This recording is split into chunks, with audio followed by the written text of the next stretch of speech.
할렐루야.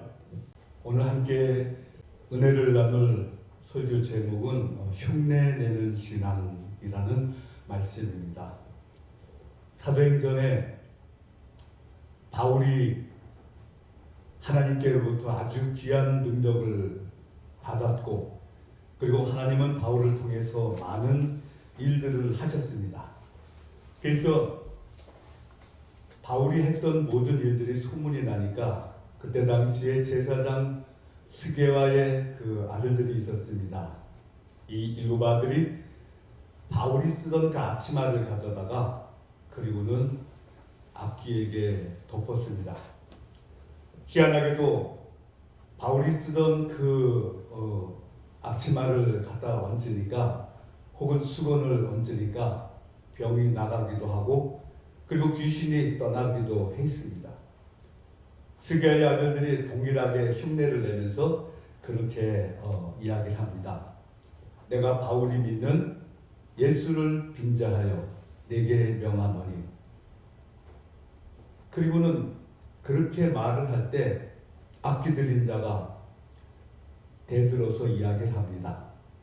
내가 바울도 알고 예수도 알거늘 너는 누구냐?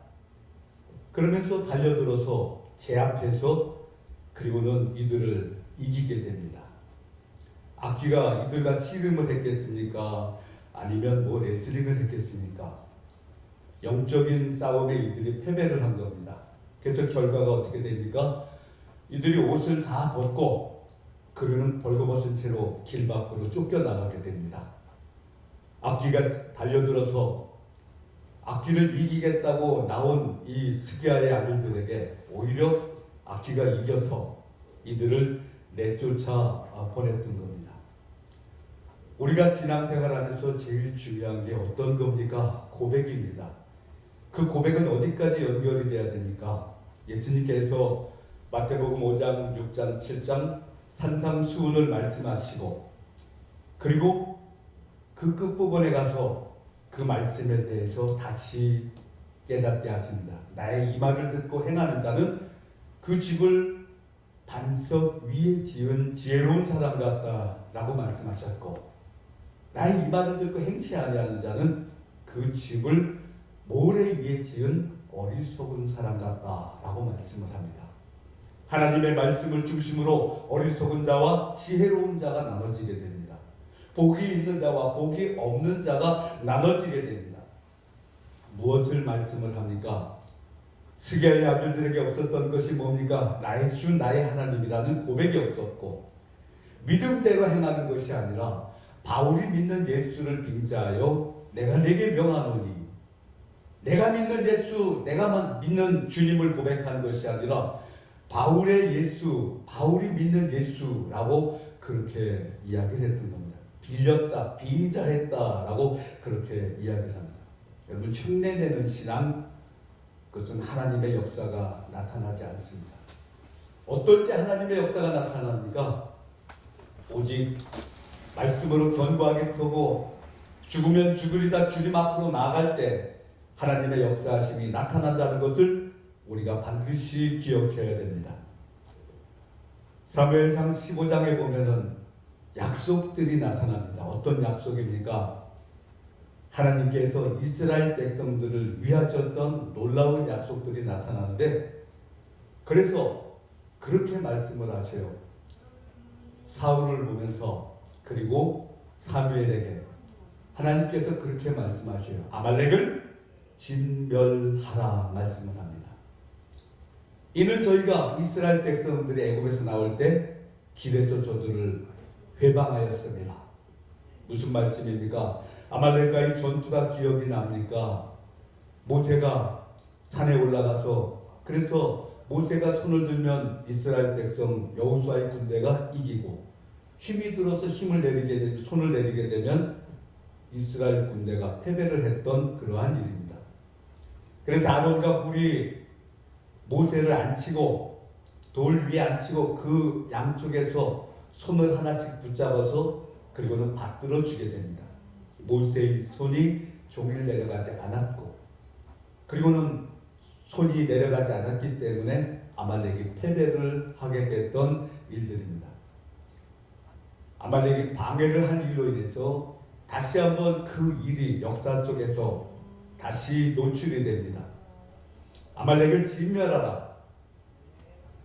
남자와 젖먹는 아이와 여자와 우양과 어떤 것도 남기지 말고 진멸하라라고 말씀을 했습니다. 그랬을 때 사울과 그리고 그 백성이 진멸하기를 즐거워하지 않았다, 기뻐하지 아니했다라고 그렇게 이야기를 합니다. 하나님은 진멸하라고 말씀했는데 그저 기뻐하지 않다 보니까 어떻게 합니까? 우양을 남겨두게 됩니다. 사무엘이 도착을 해서 보니까 사울의 진영에서 우양의 소리가 들립니다. 이게 무슨 소리입니까? 사울이 변명을 합니다. 내가 제사를 하나님께 드리려고 좋은 것들을 빼놓았다라고 이야기를 합니다. 여러분, 하나님은 진멸하라고 했는데 근데 사울과 그 백성들은 흉내를 냈던 겁니다. 돌이켜보십시오. 사울은 왕입니다. 백성들을 인도해야 될 그러한 입장에 있는 자가 백성들이 설령 그런 생각을 했다고 하더라도 사울은 달라야 됩니다. 왜냐하면 사울은 기름 부음을 받은 자이기 때문에 그렇습니다.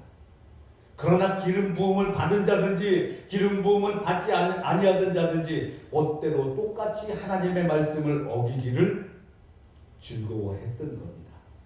어떻게 됩니까? 결국은 사무엘이 하나님의 말씀을 전합니다. 왕이 겸손할 때 하나님께서 왕을 쓰시지 않았습니까? 이제 왕이 버림을 받을 것입니다 라고 그렇게 전달을 하게 됩니다. 하나님은 진멸하라고 했습니다.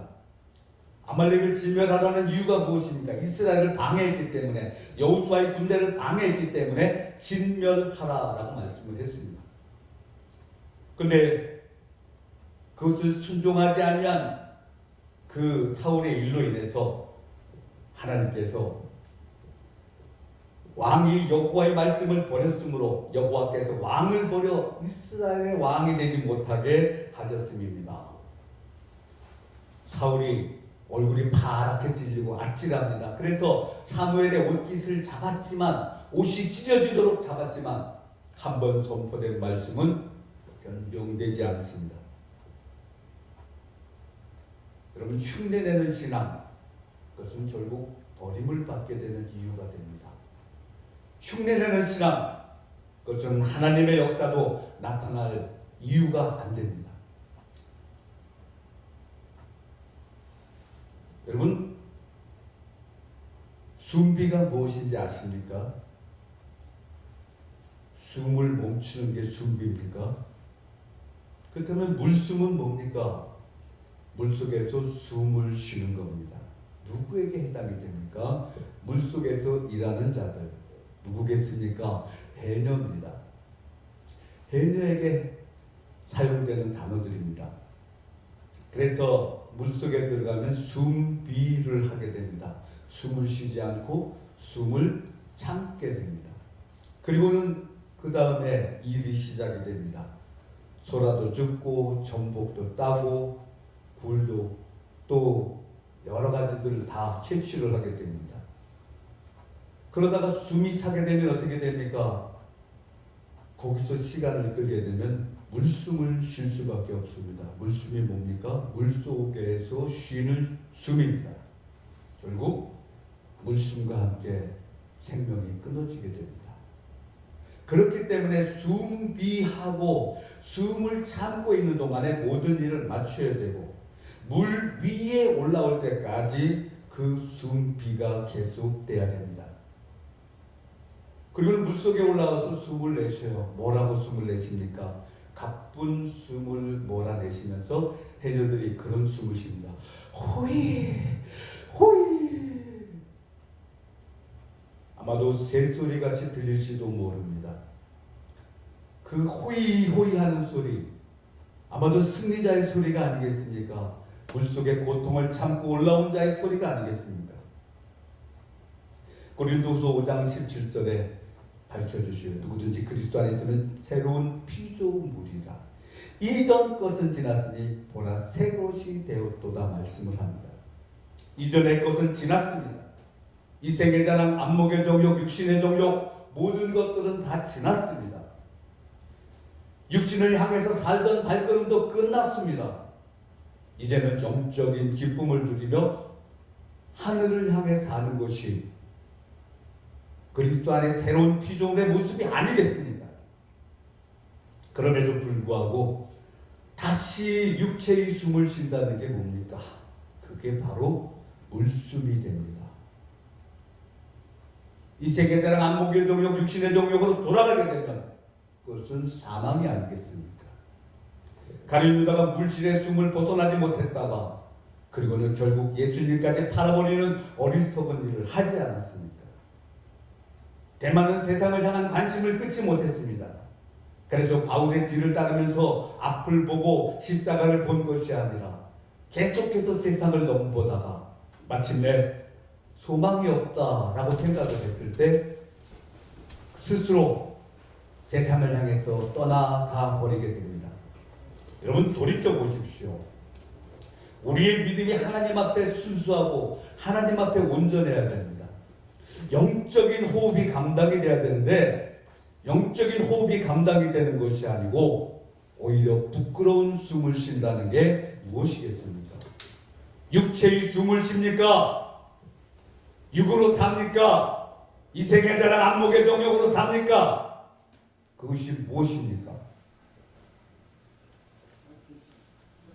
오늘가 예수를 믿으면서 주로 말미암아 살고 주로 더불어 죽겠다고 결심을 했으면 그것이 전부가 아니었답니다.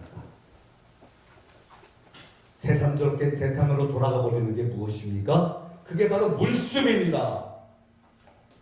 해녀가 물숨을 쉬게 되면 믿는 자가 육신에 끌려다니고 물질에 끌려다니게 되면 반드시 사망입니다.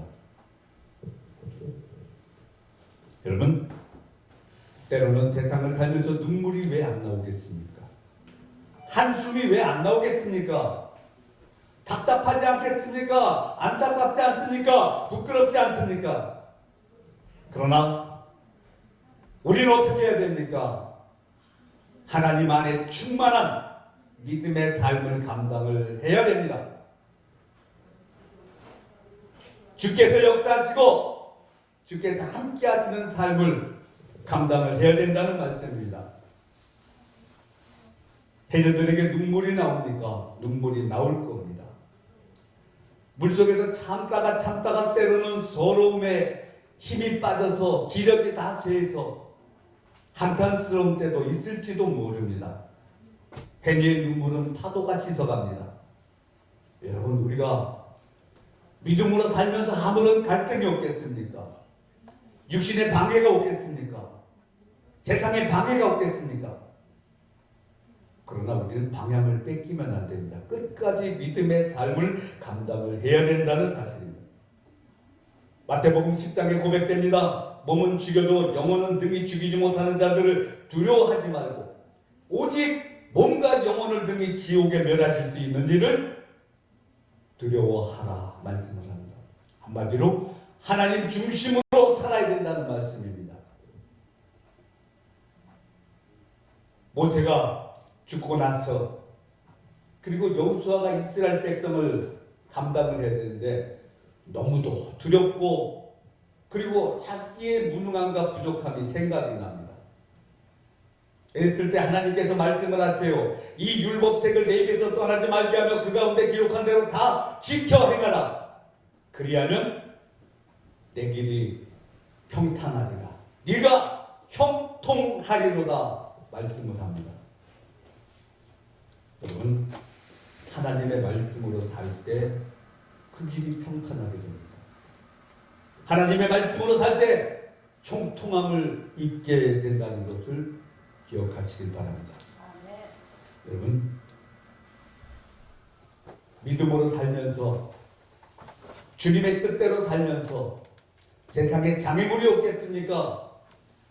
사람의 장애물이 있고 때로는 곤고하고 때로는 물질의 장애물도 있고 때로는 안타깝고 그것이 우리의 모습일 겁니다.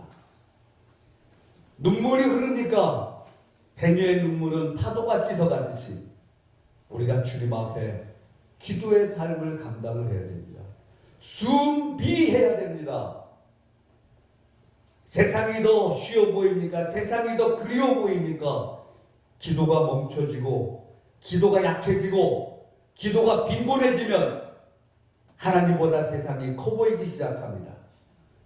그러나 우리가 끝까지 신앙의 순비를 감당을 해야 된다는 것을 기억하시길 바랍니다. 여러분, 사도행전 27장에 아드람 뭇데노 유라굴로라는 광풍을 만나서 그 큰 배가 휘청거리면서 흔들리기 시작합니다.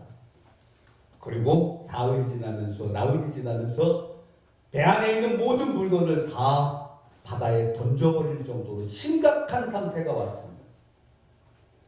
이러한 가운데 바울이 이야기를 합니다. 내가 너희를 권하노니 이제는 안심하라. 너희 중 아무도 생명에는 아무런 손상이 없겠고 오직 배뿐이리라. 내가 독한 바 곧 내가 섬기는 하나님의 사자가 어젯밤에 내 곁에 서서 말하되 바울아 두려워하지 말라. 네가 가이사 앞에 서야겠고 또 하나님께서 너와 함께 항해하는 자를 다 내게 주셨다 하셨으니 하고 말씀을 합니다. 네가 로마로 가겠다는 이야기입니다. 너희가 로마로 가겠다는 이야기입니다. 여러분, 신앙은 혼자는 살 수 없습니다. 왜 백성들이 잘못될 때 사울이 그 길을 막아서지 못하고 함께 동반 타락을 합니까? 만약에 사울이 잘못됐더라도 백성들이 나서서 말렸어야 되는데 왜 저들이 공범이 돼갖고 함께 동반 추락을 하게 됩니까? 하나님은 어떤 것도 남기지 말고 진멸하라고 했는데 진멸하는 척에 왜 동업자가 됩니까? 그로 말미암아 사울이 버림을 받게 되었던 겁니다. 여러분, 우리가 가는 방향은 땅이 아닙니다. 천국입니다. 근데 왜 땅의 일들로 인해서 우리가 흔들리고 우리가 몸살을 앓습니까? 천국의 일로 말미암아 분주해야 되고 하나님의 일로 말미암아 우리가 인생이 채워져야 됩니다. 아멘.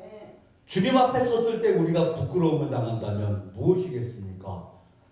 이 세계자랑 안목의 정욕, 유신의 정욕, 손에는 내가 명예를 짊어 권력을 움켜쥐고 명예를 움켜쥐고 물질이 있고 부귀영화가 있다고 할지라도 그 영혼이 곤고에 있다면 무엇으로 이야기를 하겠습니까? 하나님을 위해서 한 일에 아무것도 없다면 우리는 얼마나 비참한 존재가 되겠습니까? 방향을 잡으십시오. 십자가의 방향을 놓지 않고 끝까지 믿음의 방향을 감당을 할 때 하나님의 역사하심이 채워지게 됩니다. 하나님은 여러분보다도 여러분을 쓰시길 원하고 여러분의 모습이 더 강건하고 잘 되길 원합니다. 주께서 말씀하셔요. 사랑하는 자야, 내 영혼이 잘된 같이 내가 범사에 잘되고 강건하기를 내가 간구합니다. 여러분, 너희는 먼저 그의 나라와 그의 의를 구하라고 말씀을 합니다. 그리하면 이 모든 것을 너희에게 더하시리라. 왜 다시 한번 세상을 향해서 물숨을 쉬면서 물질로 돌아가고 명예로 돌아가고 권력으로 돌아갑니까? 왜 영혼의 삶을 살다가 육신으로 다시 돌아가고자 합니까? 절대로 물속에서는 숨을 쉬면 안 됩니다. 믿는 자가 세상 속에서 숨을 쉬어서는 안 됩니다. 끝까지 숭배하고 믿음의 삶을 감당을 할 때 하나님께서 인정하시는 신앙이 됩니다. 신앙을 흉내내지 마십시오. 마음을 다하고 성품을 다하고 힘을 다하여 하나님을 사랑하는 믿음의 결단이 드러나게 될 때 주님께서 인정하시고 주님께서 부어주시고 주님께서 함께 하시게 됩니다. 하나님의 뜻 합당한 저와 여러분의 삶이 되어지기를 간절히 축원합니다. 기도하겠습니다.